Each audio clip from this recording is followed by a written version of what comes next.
2025년 새해 첫 번째 주일, 제가 새벽에 대설 그 주의 문자를 받고 깜짝 놀라서 창문을 보니까 다행히 눈이 그렇게 많이 안 와 있더라고요. 그래서 괜찮겠거니 하고 준비를 하고 아침에 교회를 오는데 그 짧은 시간 사이에 눈이 쌓이고 눈이 많이 와서 걱정을 많이 했었는데, 그러면서 이제 교회에 점점 가까이 왔는데 우리 장로님 부부가 눈을 이렇게 치우시더라고요.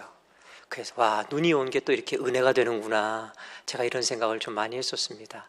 얼마나 감사한지 몰라요.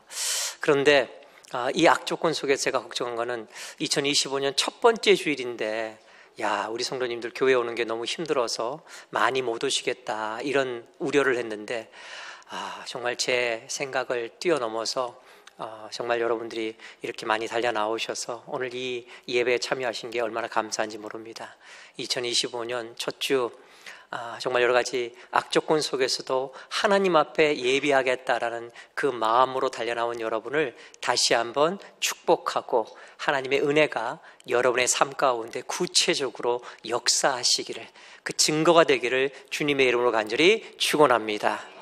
그러면서 제가 여러분에게 한 가지 좀 이렇게 권면 드리고 싶은 것은, 여러분이 2025년 첫 번째 주일 교회에 와서 이렇게 예배자로 섰는데 좀 결단했으면 좋겠어요. 하나님, 제가 2025년도에는 이 주일 성수를 지키겠습니다. 아멘이 안 나올 줄 알았어요. 자, 그래서 한번 따라하죠. 주님, 주일을 지키겠습니다. 정말 2025년에는 여러분이 이 주일 성수만큼은 정말 이렇게 표현하는 게 조금 그렇긴 하지만 목숨 걸고 주일 성수할 수 있는 저와 여러분 될 수 있기를 간절히 소망합니다. 세상 사람들은 오늘을 일요일이라고 부르죠. 그런데 이것은 고대 로마에서 태양신을 숭배했던 어떤 그런 전통에서부터 나온 표현이에요. 그러니까 이것은 우리 크리스찬의 언어는 아니죠. 그래서 우리는 오늘을 일요일이라고 부르지 않고 주일이라고 이렇게 부릅니다. 오늘은 주님께서 죽음을 이기시고 부활하신 그날이시고, 그래서 이 날을 주님의 날로 삼고 정말 하나님께 예배하며 주님을 기쁘시게 하는 날로 섬기겠다라고, 그렇게 우리가 믿는 자들로서 오늘을 주일이라고 부른다는 거죠. 그런데 우리가 말은 주님의 날이라고, 주일입니다 라고 하면서 오늘을 자기의 날로 삼는 이들이 꽤 많습니다. 빨리 오전에 예배 드리고, 좀 세상적 표현이라서 하나님께 죄송하지만 예배 해치우고 빨리 집에 가가지고 내가 하고 싶은 거, 내가 그동안 못했던 거, 출근하니라고 좀 소홀했던 거, 이런 거 해야겠다, 이렇게 생각하는 분도 많은 것 같아요. 여러분이 크리스찬이 되시고 난 다음부터 오늘을 주일이라고 부르는 그 시점 이후부터 저는 여러분이 정말 오늘을 주일로 지킬 수 있기를 주님의 이름으로 축원합니다. 이 날은 주님의 날입니다. 그러기에 주님을 예배하고 주님을 기쁘게 하는 일에 최우선을 삼겠습니다 고백하면서 오늘을 만날 때마다, 이 주일을 지킬 때마다 정말 그 다른 어떤 것보다도 하나님 앞에 예배하는 이 시간을 가장 소중한 시간으로 우선순위로 둬서 2025년도에는 주일 성수에 정말 주일을 빠지지 않고 하나님께 예배하는데 최선을 다하는 저와 여러분 될 수 있기를 주님의 이름으로 간절히 축원합니다. 우리의 모든 날들이 다 중요하죠. 하지만 특별히 이 날은 주님의 날이니까 더 특별하게 귀한 날로 우리가 지키는 것이고, 그래서 이날부터 시작되는 한 주를 주의 뜻대로 살겠노라고 결단하는 시간을 갖는 것이 바로 이 주일이라는 거죠. 그래서 정말 주일은 어떤 주일이건 간에 다 중요한 날이지만, 그러나 이 주일이 하나님 앞에 나와서 예배드리고 주를 섬긴다는 의미에서 중요하지만, 동시에 이 주일이 우리한테 중요한 이유는 바로 우리가 받은 그 말씀이 한 주간을 살아가는 영의 양식이 되고, 또 주일 예배를 통해서 공급받는 은혜와 능력이 한 주간을 크리스찬으로 살아가는 힘이 되기 때문에 정말 이 날이 우리에게 중요한 날인 것입니다. 이런 면에서 볼 때 다 모든 주일이 소중하고 중요하지만 특별히 오늘은 진짜 중요한 주일입니다. 왜냐하면 오늘은 2025년도의 첫 번째 주일이기 때문이에요. 시작이 반이라는 말처럼 처음을 어떻게 시작하느냐가 참 많은 걸 결정합니다. 첫 단추를 잘 깨야 끝까지 좋을 수 있다는 거 우리가 너무나 잘 알죠. 하나님은 이렇게 선포하십니다. 보라, 이전 것은 지나갔으니 새롭게 되었도다. 2025년 새롭게 하시는 주의 은혜 가운데 새롭게 이 하루를, 이 한 해를 시작하는 여러분은 정말 기가 막히게 2025년을 잘 시작하신 분들이에요. 왜냐하면 2025년 첫 주일을 놓치지 않고 예배자로 주 앞에 달려 나오셨기 때문이라는 거죠. 여러분은 2025년을 정말 기가 막히게 잘 시작하신 복된 분들인 줄 믿습니다.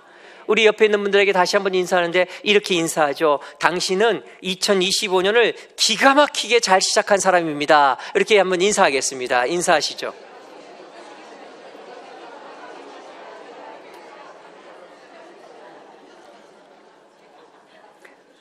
정말 기가 막히게 2025년을 잘 시작하신 분들이에요. 그렇기 때문에 여러분, 저는 시작은 일단 잘했으니까 이것이 끝까지 갈 수 있기를 간절히 소망합니다. 그래서 2025년도에는 주일 성수를 온전히 하겠습니다 라고 결단하자고 한 거예요. 정말 저는 여러분이 이제 2025년을 시작하면서 그 첫 출발은 정말 복되게 아름답게 정말 기가 막히게 잘 시작하셨습니까? 이 복된 발걸음이 2025년 마지막 날까지, 아니 우리가 주님 앞에 서는 그날까지 계속 지치지 않고 흐트러지지 않고 멈추지 않고 아름답고 힘있게 당당히 이어갈 수 있기를 주님의 이름으로 간절히 축원합니다. 자, 여러분, 만약에 우리 주님께서 여러분에게 나타나셔서 자, 네가 이제 하나님의 사람으로 아름답게 이 땅을 살아가야 될 텐데 네가 하나님의 사람으로 이 땅을 아름답게 살기 위해 필요한 것 가운데 정말 이거는 꼭 있었으면 좋겠습니다 라고 생각하는 영적 소원 한 가지를 나한테 구해라, 내가 들어주겠다 라고 말씀하신다면 여러분은 어떤 영적 소원을 구하시겠어요? 귀신 쫓아내는 어떤 신유의 귀신 쫓아내고 또 병을 고치는 신유의 은사, 방언의 능력, 예언의 은사, 어떤 특별한 은사를 구하시겠습니까? 아니면 기도할 때마다 하늘 문이 열리고 하나님의 마음을 알게 되는 어떤 기도의 능력을 갖게 해주세요. 아니면은 하나님 어떤 사탄 마귀를 그냥 예수 그리스도로 선포하면 멸할 수 있는 어떤 영적 파워를 주십시오. 그렇게 원하시겠습니까? 여러분 뭐를 구하시겠습니까? 막상 하나님께서 여러분 앞에 나타나셔서 한 가지 영적 소원을 말해라 그러면 사실 굉장히 갈등스러울 거예요. 왜냐하면 필요한 게 너무 많은데 말이죠. 내가 구하고 싶은 게 너무 많은데 한 가지만 고르라고 하니까 참 힘든 일이 될 겁니다.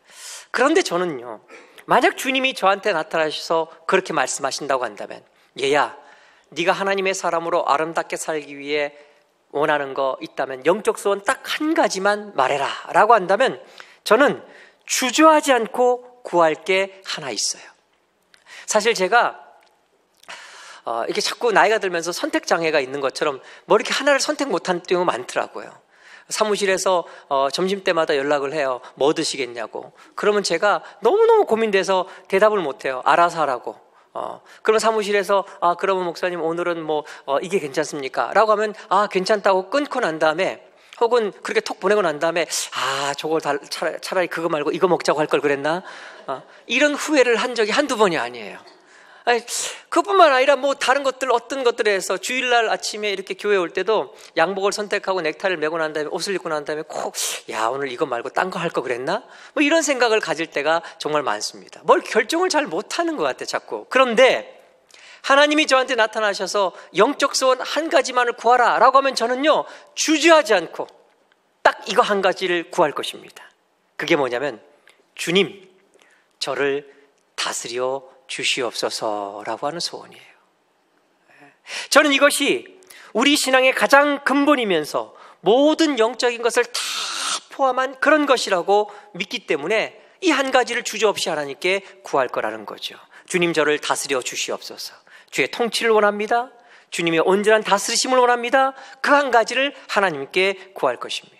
여러분, 주님이 나를 다스리신다고 하는 것은요 우리 신앙의 가장 기본이면서도 복음의 핵심이고 나아가서 우리가 살아가면서 겪는 모든 영적 문제의 해답이 될 수 있기 때문에 이건 정말 중요한 것입니다. 어떻게 그렇게 확신을 갖고 말할 수 있느냐? 우선 성경을 보면 잘 알 수 있고요. 또 우리의 신앙을 보면 알 수가 있어요. 여러분, 우리는요, 예수 그리스도를 영접함으로 하나님의 자녀가 되고 그리스도인이 된 거죠. 그런데 여러분이 예수 그리스도를 영접할 때 무엇으로 영접하셨습니까? 우리가 예수님을 영접하고 그리스도를 될 때 그 예수님을 누구라고 영접하셨냐는 거예요. 지금 예수님을 여러분은 누구라고 부르고 계세요? 예수님을 주님이라고 부르시죠. 예수를 나의 구세주로 내가 받아들이고 고백하고 영접함을 통해서 내가 주님의 어떤 자녀가 된 거죠. 그러니까 우리는 예수님을 다 주님이라고 부르면서 신앙이 시작된 거예요. 여러분, 그렇기 때문에 예수님과 우리의 관계의 기본은 뭐냐면 바로 주인과 종의 관계예요. 물론 여기서 종이라고 하는 것이 우리가 알고 있는 일반 세상적 개념으로서 신분이 비천하고 노동하고 정말 하대받는 그런 개념은 아니에요.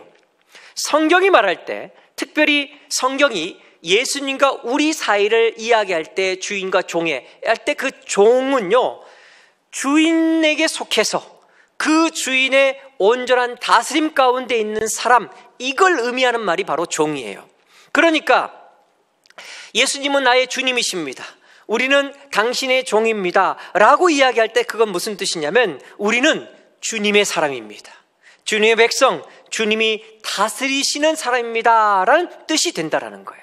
그게 바로 우리가 예수님을 향해 부르고 있는 주님이라는 말의 온전한 뜻이라는 거죠. 그러니까 결국 이 말은 주님의 다스리심이 우리 신앙의 출발이고 그것이 바로 신앙의 근본이라는 거예요.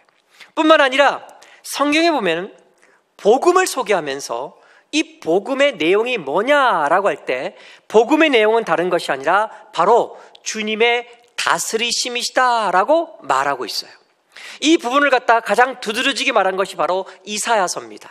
이사야서 52장 7절 말씀에 보면 우리가 잘 아는 말씀인데 이렇게 이야기해요. 우리 한 목소리로 좀 같이 읽을까요?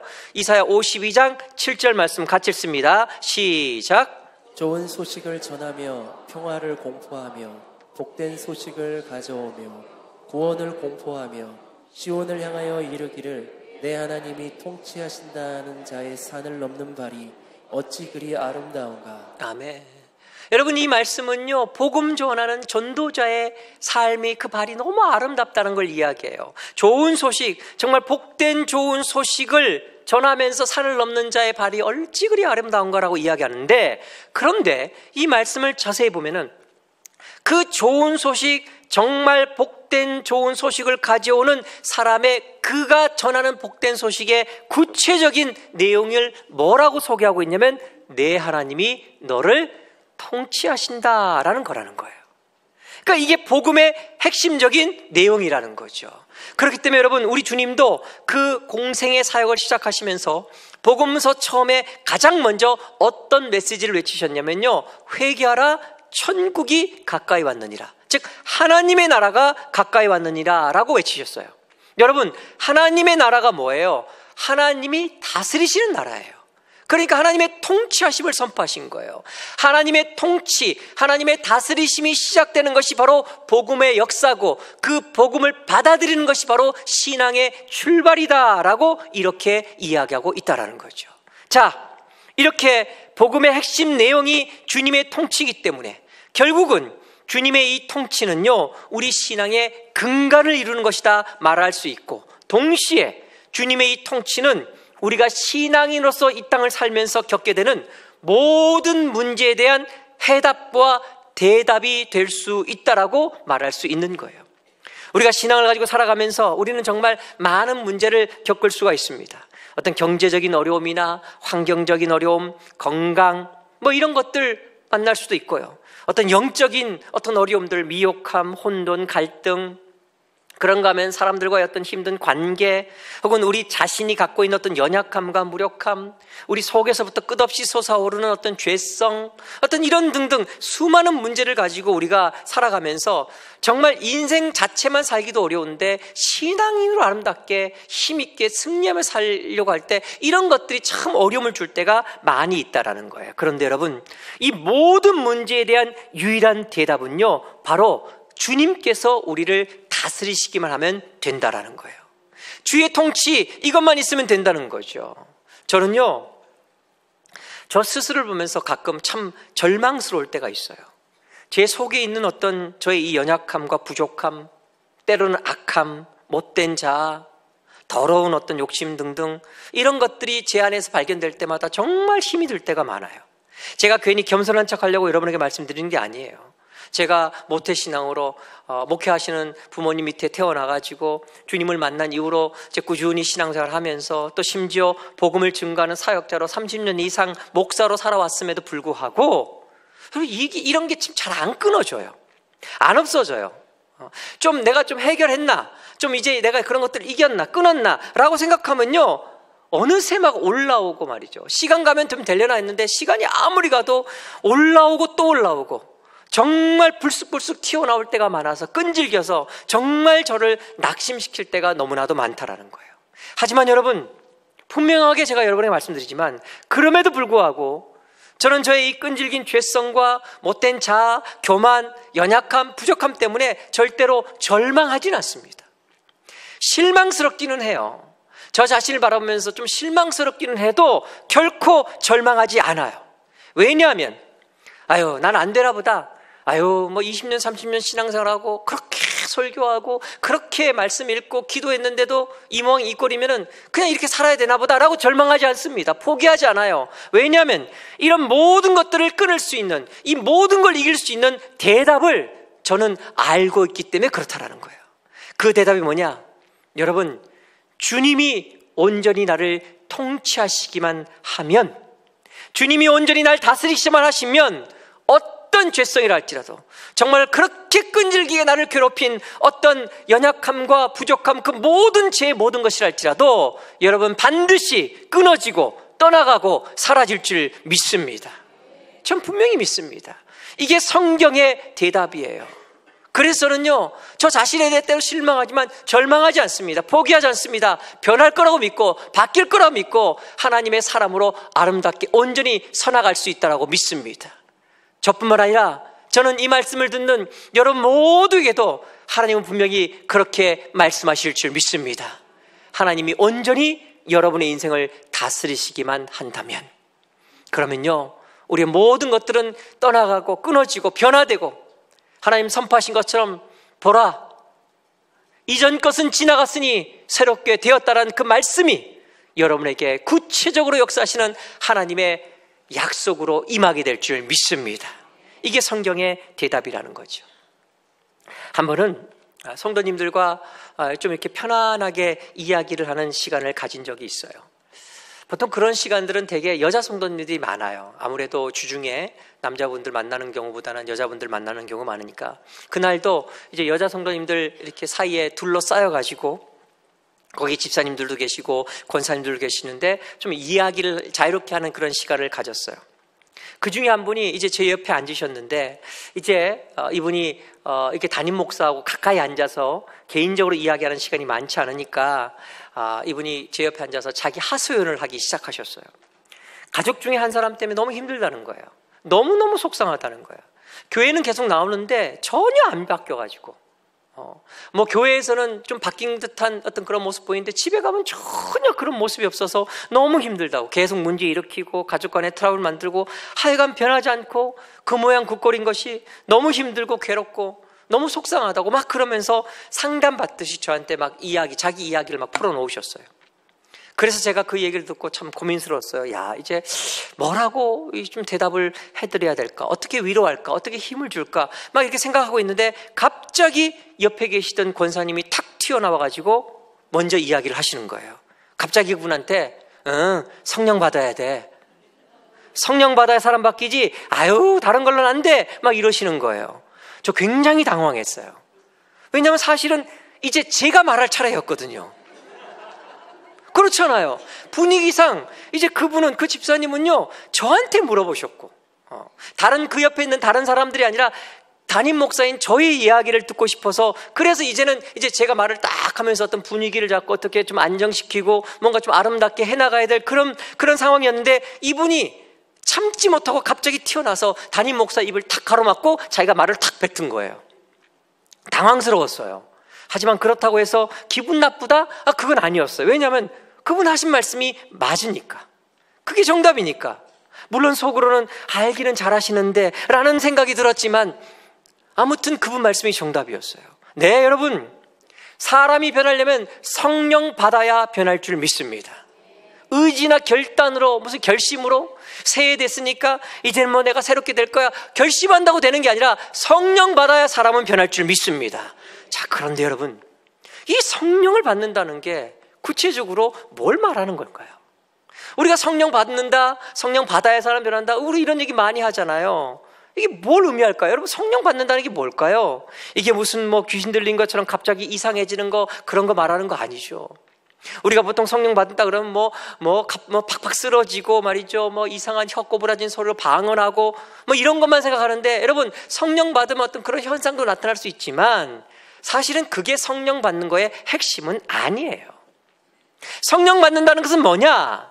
성령 받는다는 것은 여러분, 바로 그 성령님의 다스림 가운데 들어간다라는 뜻이에요. 성령 충만이라는 게 뭡니까? 성령께서 온전히 다스리는 삶을 시작한다는 의미예요.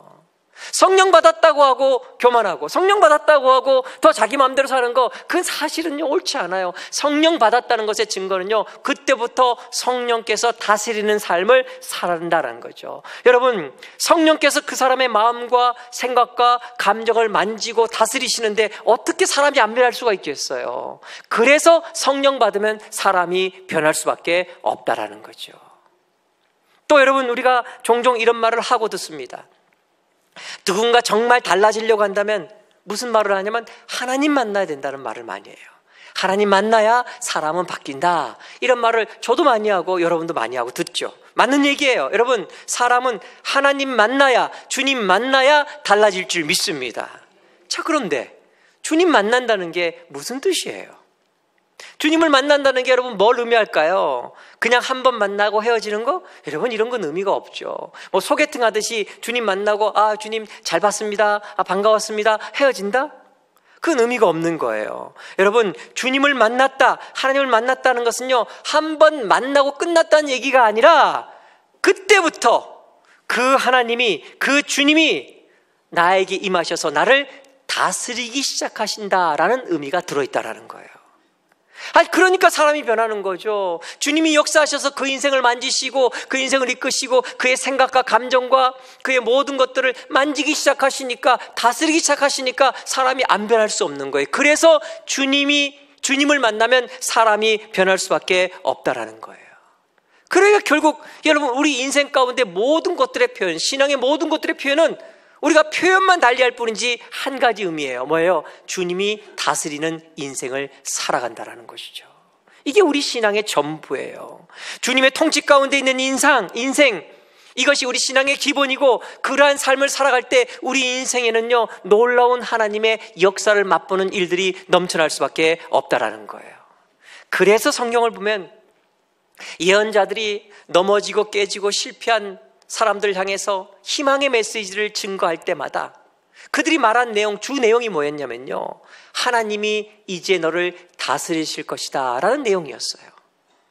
즉, 저들이 자기 마음대로 자기 인생을 살아가고 세상의 길로 나아가면서 넘어지고 실패하고 쓰러졌지만, 그러나 하나님이 다스리기 시작하시면, 주의 통치가 되기 시작하시면 다시 일으키시고 다시 회복시키실 것이라는 그 말씀이 바로 예언자들의 희망의 메시지였다라는 거죠. 주님이 너를 통치하실 것이다, 너를 통치하실 메시아가 이제 곧 오실 것이다, 그런 시간이 너에게 오고 있고 그 역사가 이미 지금 너에게 시작되고 있다라는 그 희망의 메시지를 선지자들은 외쳤다라는 거죠. 여러분, 오늘 우리가 읽은 말씀도 바로 그 중에 하나입니다.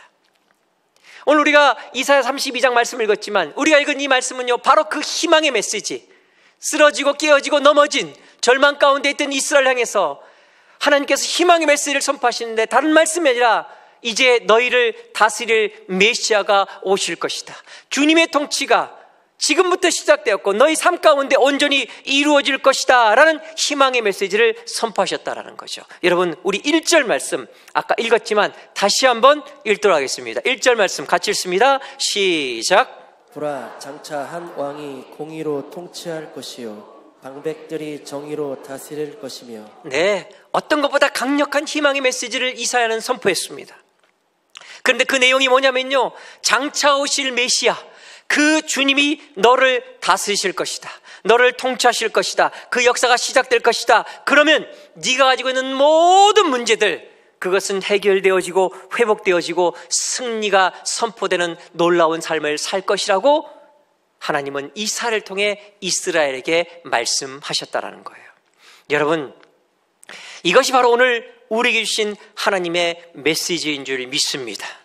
2025년 새해를 열면서 새해 첫 주에 하나님은 우리에게 이런 메시지를 주셨다라는 거예요.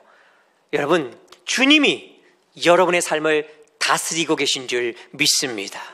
왜냐하면 여러분, 이사야가 예언한, 이사야가 깨어지고 넘어진, 정말 쓰러져 있는 이스라엘 향해서 희망의 메시지를 선포하셨던, 장차 오셔서 우리를 다스리실 그 메시아, 우리 주 예수 그리스도께서는 그 예언 그대로 정확하게 이 땅에 오셨고, 십자가 사랑으로 우리를 구원하셔서 당신의 자녀로 삼으셨고 회복시키셨고, 지금도 약속하신 것처럼 성령 하나님으로 역사하셔서 우리와 함께 하시기 때문에 주님은 그 약속 그대로 우리 삶을 통치하고 계시는 줄 믿습니다. 따라서 주님이 우리 삶을 통치하고 계신다는 것은요, 우리의 신앙의 이야기고 간증이고 우리가 세상을 이기고 나아갈 수 있는 능력이 될 수 있다는 거예요. 사랑하는 여러분, 다시 한번 선포합니다. 주님이 지금 저와 여러분의 삶을 다스리고 계시는 줄 믿습니다. 자, 그런데 오늘 말씀 보면은 1절에 주님이 우리를 다스리신다라는 사실을 선포한 다음에 2절부터 8절까지는 그럼 무슨 이야기가 나오고 있느냐? 그 주님이 다스리는 그의 백성들 가운데는 어떤 일들이 일어나는지, 즉 주의 통치가 임했을 때 하나님의 다스리심이 있는 그 삶 가운데는 구체적으로 어떤 일들이 일어나는지를 아주 감동적으로 아름답게 쫙 펼치고 있어요.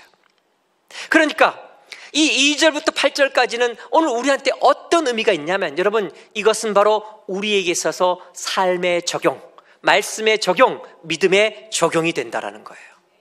주님이 우리를 다스린다는 것이 하나님이 우리에게 주신 오늘의 메시지라고 한다면 2절부터 8절까지 나오는 이야기는요, 그러면 우리는 어떻게 살 것인가에 대한 말씀, 즉 적용에 대한 말씀이 우리에게 주어지고 있다는 거죠.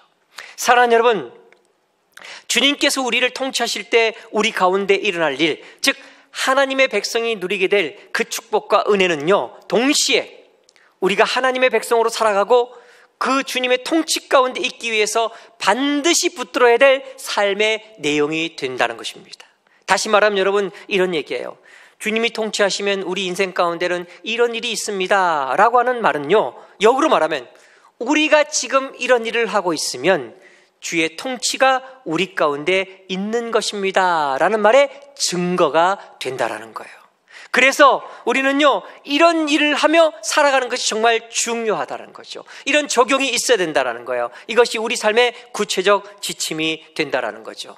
사랑하는 여러분, 하나님께서 여러분과 함께 하셔서 여러분을 구원하시며 정말 우리 인생을 다스리실 메시아가 이 땅에 오셨고 그 메시아를 통해서 구원하셨고 성령 하나님이 여러분과 함께 하십니다. 여러분, 주의 그 온전한 통치 가운데 살기를 원하십니까? 원하세요? 그렇다면 주의 통치 가운데 살아가는 자가 누리는 그 삶을 사모하는 자를 되기를 주의 이름으로 축원합니다. 그렇게 살기로 결단하셔야 되는 거예요. 그 삶을 붙드셔야 되는 겁니다. 하나님, 나는 주의 통치가 임하는, 정말 주님이 다스리심이 있는 이런 삶을 살겠습니다라고 결단하고 붙들고 나아갈 때, 그럴 때 주의 온전한 통치가 우리 가운데 임할 줄 믿습니다. 이게 오늘의 말씀의 적용이라는 거죠. 자, 그렇게 우리가 붙들어야 될 주의 통치 가운데 사는 사람이 누릴 수 있는 그것은 뭐냐? 오늘 말씀 통해서 볼 때 그것은 세 가지라고 볼 수가 있어요. 세 가지. 그 세 가지 가운데 오늘은 한 가지만 볼 겁니다. 그 첫 번째는 뭐냐? 그것은 바로 주님의 도우심을 받는 것입니다.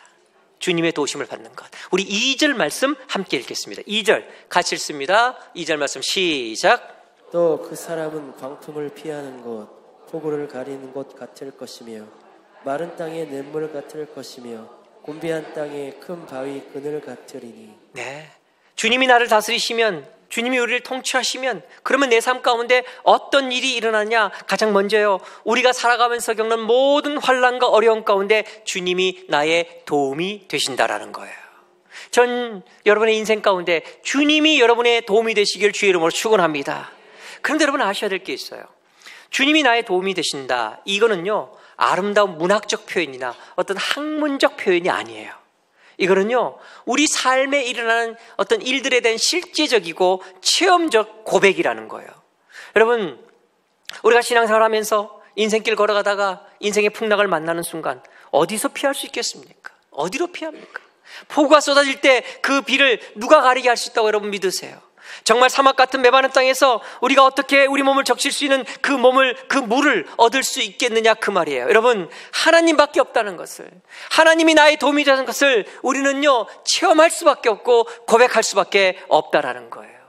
인생을 살아가면 살아갈수록 우리 주님만이 나의 도움이 되신다는 고백을 할 수밖에 없다라는 것이죠.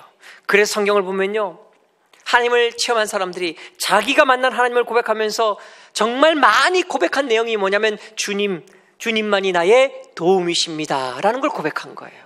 시편 121편 말씀, 성전에 이제 순례자가 올라가면서 성전을 찾아가면서 그가 예루살렘 성전을 갈 때 가장 먼저 마주치는 것이 큰 산 골짜기였어요. 예루살렘 성에 올라가는, 그때 그는 이렇게 탄식하죠. 내가 산을 향하여 눈을 들리라. 나의 도움이 어디서 올꼬? 당장 눈앞에 보이는 산 가운데 도적대가 기다릴 수도 있고 들짐승들이 노릴 수도 있고 정말 험난한 골짜기, 사고가 일어날 수 있고 너무 막막하죠. 어떻게 내가 이걸 헤치고 나갈 수 있을까? 그런데 여러분, 그러다가 그 길 걸어가면서 깨닫게 되는 거예요. 체험하게 되는 거예요. 그래서 2절에서 그는 이렇게 선포해요. 나의 도움은 천지를 지으신 여호와에게서로다. 여러분, 이거 시적 표현 아니에요. 체험적 고백인 것입니다. 여러분, 예루살렘을 쳐들어온 아수르의 공격 때문에 너무 어려웠던 이 이스라엘이 하나님의 은혜 때문에 승리한 다음에 그 다음 고백한 내용이 바로 시편 46편 1절 말씀이에요. 이렇게 고백합니다. 하나님은 우리의 피난처시요 힘이시니 환난 중에 만날 큰 도움이시라. 여러분, 그러니까 하나님이 나의 도움이라고 하는 것은요 학문적, 지식적, 어떤 심미적, 문학적 표현이 아니라 신앙의 삶 가운데 일어나는 실제적, 체험적 신앙 고백이라는 거예요. 저는 여러분의 삶 가운데서도 이런 고백이 나오기를 주님의 이름으로 간절히 축원합니다. 하나님 나를 다스리신다고 하는 것, 그것은 나의 삶에 도움이 필요할 때, 아니 꼭 도움이 필요해서만이 아니라 그냥 삶의 모든 부분에서 하나님, 나의 도움은 다른 곳이 아닌 하나님으로부터 옵니다라는 그것을 체험하고 고백할 때 힘이 되는 말씀이 된다라는 거예요. 여러분, 저는 여러분이 날마다 하나님만이 나의 도움이 되신다는 고백함에 살아가는 인생 될 수 있기를 주님의 이름을 간절히 축원합니다. 그리고 하나님만이 나의 도움이 되신다는 고백, 이것은 바로 하나님이 지금 날 다스리고 계신다라는 또 다른 표현이라는 거예요. 그렇기 때문에 여러분 우리가 하나님의 사람으로서 정말 예수 그리스도를 주로 고백하고 사는 신앙인으로서 주의 통치 가운데 온전히 머무르기를 원하고 살기를 원한다면 여러분 이 한 가지를 결단하셔야 되는 거예요. 뭐냐면은, 하나님, 내 삶의 궁극적 도움은 하나님밖에 없습니다 고백하고 붙들고 나갈 줄 알아야 된다는 거죠. 인생 살면서 조금 어렵다고 엉뚱한 데 찾아다니지 말고 말이죠. 세상 여기저기 기웃거리고 다른 사람들 찾고 다른 것 찾느라고 헤매고 나가는 것이 아니라 어려움이 생기고 인생에 문제가 생기고, 아니 그런 것뿐만 아니라 모든 것들 도움을 주 앞에 달려나와서 하나님께 도움을 구하며, 하나님, 나는 오직 주만 바라봅니다. 주님만이 나의 도움이십니다. 나를 통치하여 주시옵소서 고백하고 나아갈 때, 그럴 때 우리는 온전히 하나님의 통치 가운데 머무를 수 있다는 것입니다. 여러분, 찬양 가운데 모든 상황 속에서라고 하는 찬양이 있어요. 우리가 이따가 결단 찬송으로 부를 텐데, 저는 찬양 부를 때 멜로디보다는 좀 가사를 또 좀 중요하게 바라보는 사람입니다. 이 찬양도 그 가사를 묵상하는데 너무 마음에 와닿는 거예요. 은혜가 되는 거예요. 이 찬양 보면요, 거기에 하나님의 도움을 구하는 신앙의 결단이 나와요. 그런데 놀라운 것은요, 하나님의 도움을 구하는 그 결단이 분명히 나오는데, 그런데 그 하나님의 도움을 구하는 신앙의 결단이 있는 그 사람에게 그 순간 하나님의 도움을 구하며 찬양하며 나아가는 그 순간 하나님의 나라가 동시에 임한다라는 놀라운 선포를 하는 찬양이에요. 가사 보면 이렇습니다. 모든 상황 속에서 주를 찬양할지라. 좋을 때만, 기쁠 때만, 잘 나갈 때만, 승리할 때만 찬양하는 것이 아니라 인생이 넘어지고 힘들 때에도 항상 찬양하라는 거예요. 뭐를 찬양하라는 겁니까? 주는 나의 큰 상급이고 큰 도움이시라는 것을. 주님만이 나의 도움이시라는 것을 찬양하고 나아가라는 거예요. 선포하라는 거죠. 주의 얼굴 구할 때 주님께서 영을 부으셔서 크신 사랑 안에서 주를 보게 하실 것을 믿는다라는 거예요. 그러면서 이 찬양 이렇게 고백하자. 내 영혼이 확정되고 확정되었사니 나는 믿음의 눈을 들어서 주를 바라볼 것입니다. 내 영혼이 확정되고 확정되었사니 뭐예요? 다른 것 보지 않겠다는 거예요. 내 스스로를 향해서 결단하는 거예요. 내 영혼아 기억하라는 거예요. 나는 오직 눈을 들어 주님만을 바라볼 것이라는 거죠. 자, 그런데 그렇게 선포했더니 그 다음에 그 브릿지로 나오는 게 뭐냐면요, 이런 가사가 나와요. 주를 찬양할 때, 즉 주님만이 나의 도우심입니다. 나는 믿음의 눈으로 주를 바라볼 것입니다. 선포하고 찬양하는 그 순간 어떤 일이 있냐면 주의 나라가 이미 그에게 임하는 역사가 있게 되더라는 거예요. 저는 이 찬양 가사 쓴 분의 신앙의 고백이라고 생각이 들어요. 그러면서 주의 영원한 나라를 이 땅을 살면서, 여러분 주의 영원한 나라가 뭐예요? 천국이죠. 그러니까 이 땅을 살면서 천국을 맛보는, 주님과 함께하는 놀라운 삶을 살게 된다라고 고백하고 있는 거예요. 하나님께만 도움을 구하는 인생은요, 하나님이 다스리실 것이고 이 땅에서도 천국의 삶을 살게 될 줄 믿습니다. 놀라운 신앙의 고백이고 선포예요. 여러분, 정말 삶의 모든 순간순간마다 주님만이 나의 도우심이라고, 정말 주의 얼굴만 나는 구할 것입니다라고 그렇게 결단하고 고백하고 선포하고 나아가는 저와 여러분 될 수 있기를 주님의 이름으로 축원합니다. 바로 그 선포가 있을 때, 그 결단이 있을 때, 그 고백이 있을 때 하나님의 나라가 우리 삶 가운데 임해서 우리 이 땅을 살지만 천국을 선포하고 맛보며 사는, 이 땅 가운데 천국을 열어가며 사는 그런 삶을 살아갈 수 있을 줄 믿습니다. 사랑하는 여러분, 2025년 첫 주에 하나님 앞에 나와 예배하는 여러분, 하나님만을 섬기며 하나님의 백성으로 아름답게 승리하길 여러분 결단하십시오. 주님만이 나의 도움이십니다. 난 주님께만 얼굴을 들 것이고 그 도움을 구할 것입니다. 주님, 나를 다스려 주시옵소서. 이것이 신앙이고 이것이 능력이고 이것이 아름다움인 줄 믿습니다. 정말 하나님 앞에서 난 주님만 의지합니다. 다른 것 구하지 않겠습니다. 주님, 나를 다스려 주시옵소서. 담대히 선포하고 고백하며 나아감을 통해서 정말 이 땅을 살지만 천국을 사는 삶을 사는 저와 여러분 될 수 있기를 주님의 이름으로 간절히 축원합니다.